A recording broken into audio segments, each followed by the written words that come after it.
Hello, welcome to Active Baking. In this video, I'll be showing you how to make my chocolate and hazelnut tart.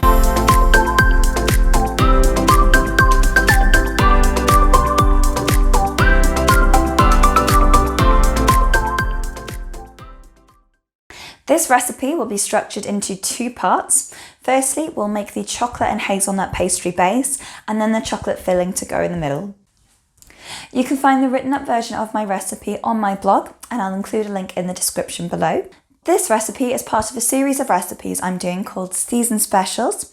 So for each season of the year, I'm choosing an ingredient typically associated with that season and then coming up for recipes for it.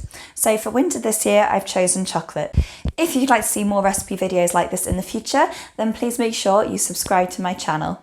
Let's get started.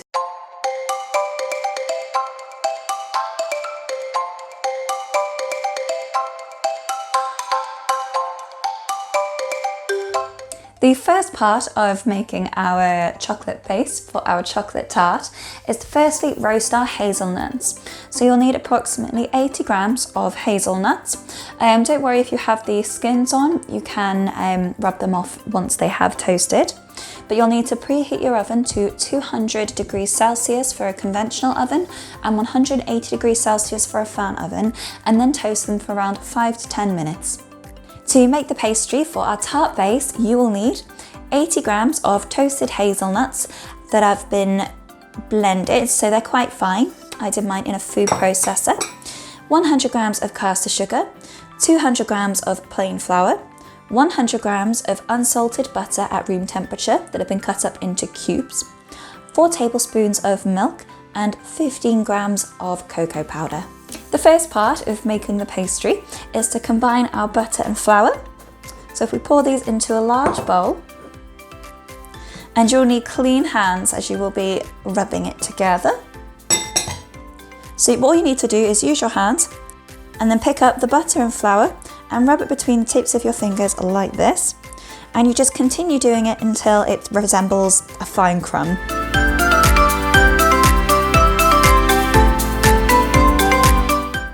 Now we have a nice crumbly breadcrumb mixture. We're going to add the remaining dry ingredients. This includes our ground hazelnuts, our caster sugar, and our cocoa powder. To combine this, I like to use a regular table knife and just stir it up until it's all nice and evenly mixed in. Lastly, we're going to pour in our milk and stir this in again with our table knife until it starts to clump together.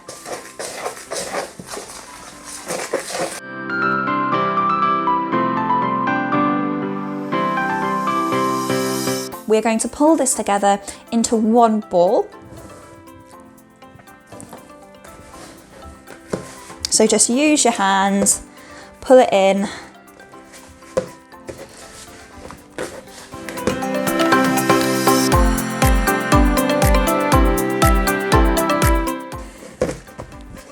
Once it has all come together in a clump, you'll then need to wrap this in cling film. Excellent. And then if we just get that into a nice even disc, move it around, and then just flatten it until it's about 1 inch thick.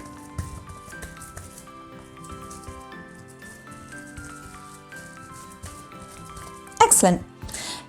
We now put this in the fridge to cool for about 30 minutes. After that time, just take it out the fridge and allow it to warm up a little bit before we start rolling. Once your pastry has had a chance to rest in the fridge, take it out and allow it to warm up slightly. This just makes it a bit easier to roll. You then need to preheat your oven to 180 degrees Celsius for a conventional oven and 160 degrees Celsius for a fan oven. Next, on a lightly floured surface, you will want to unwrap your pastry from the cling film.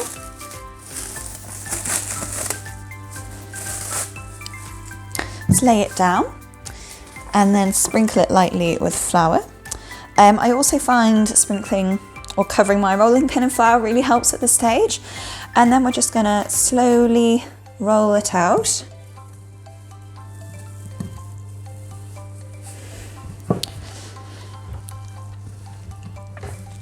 Once I've got it to around 1/2 inch thick, I then like to turn it over. This is just because I tend to find that even though I flour the surface, the pastry does have a habit of sticking. So it just gives that opportunity to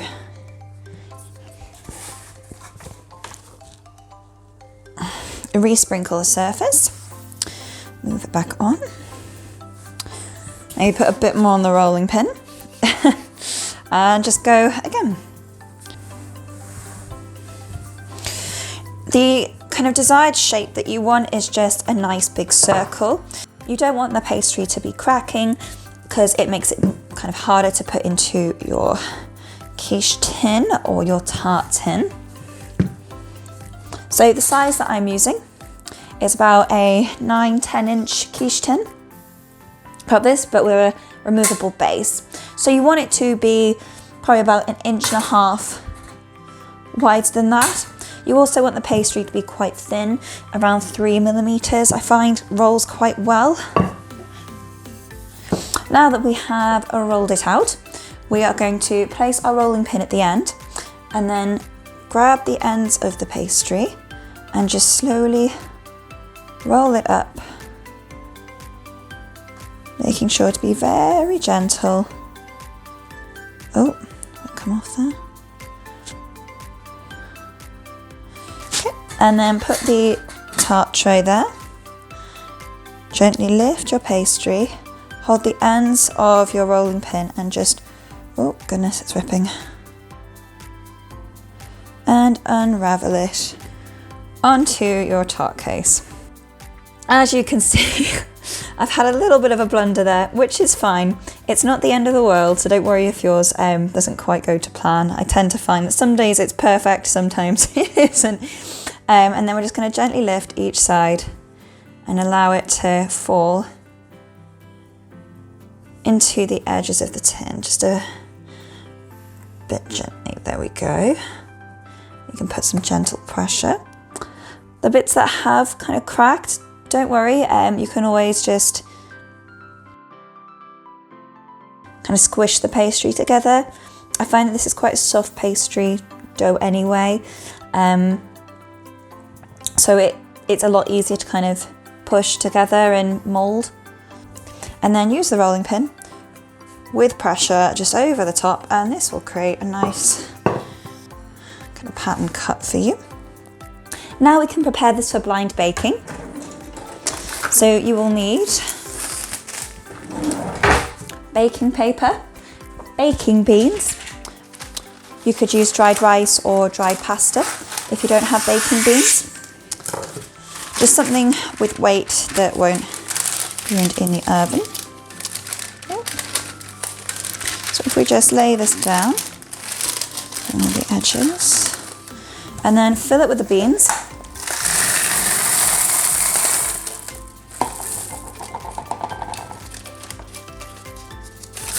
Spread them out to the edges.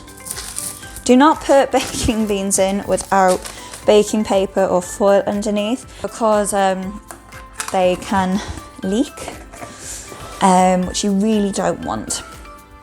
Okay, now that the oven's heated, we're going to blind bake for 15 minutes. After this 15 minutes, we're going to remove the baking paper and baking beans and cook for a further 5 to 10 minutes. To make the chocolate filling for our tart, you will need 100 grams of unsalted butter, 150 grams of condensed milk, 200 milliliters of double cream, 200 grams of plain chocolate, and 3 eggs. To start preparing the chocolate filling, we can heat up our chocolate, our butter, and our condensed milk in a pan. And just continuously stir it until it's melted and mixed together.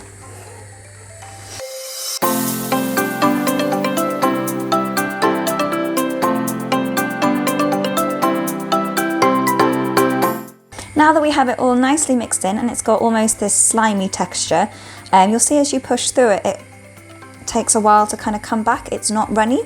And this is where we want it to be. So we're going to turn off the heat and we're just going to allow it to cool. This is because we are going to prepare the cream, and if we add this to the cream while it's still hot, then it's just going to melt the cream, and that's not what we want at all. We want it to hold its shape. So we're just going to take that off the heat and leave it to cool for now. In the meantime, we can prepare our double cream. You will need a bowl and an electric whisk, and we're just going to whisk this until the cream becomes quite firm and it can hold its shape.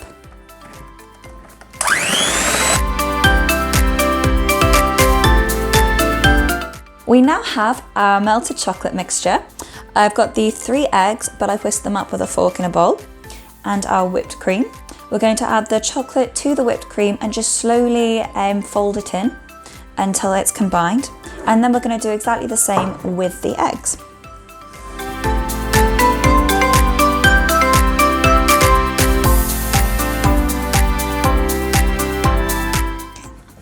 And finally, we add our eggs.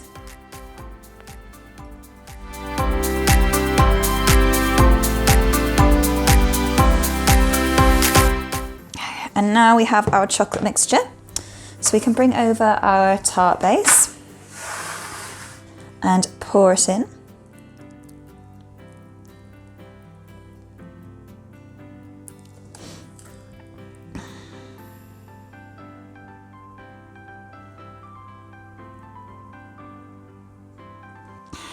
So here we have our chocolate tart, and all we need to do is put it in the oven to bake for around 25 minutes.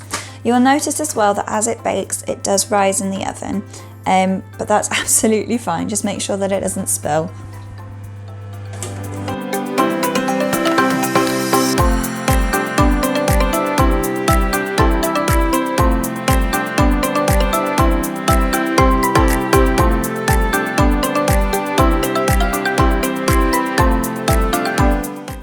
Thank you for watching this video today.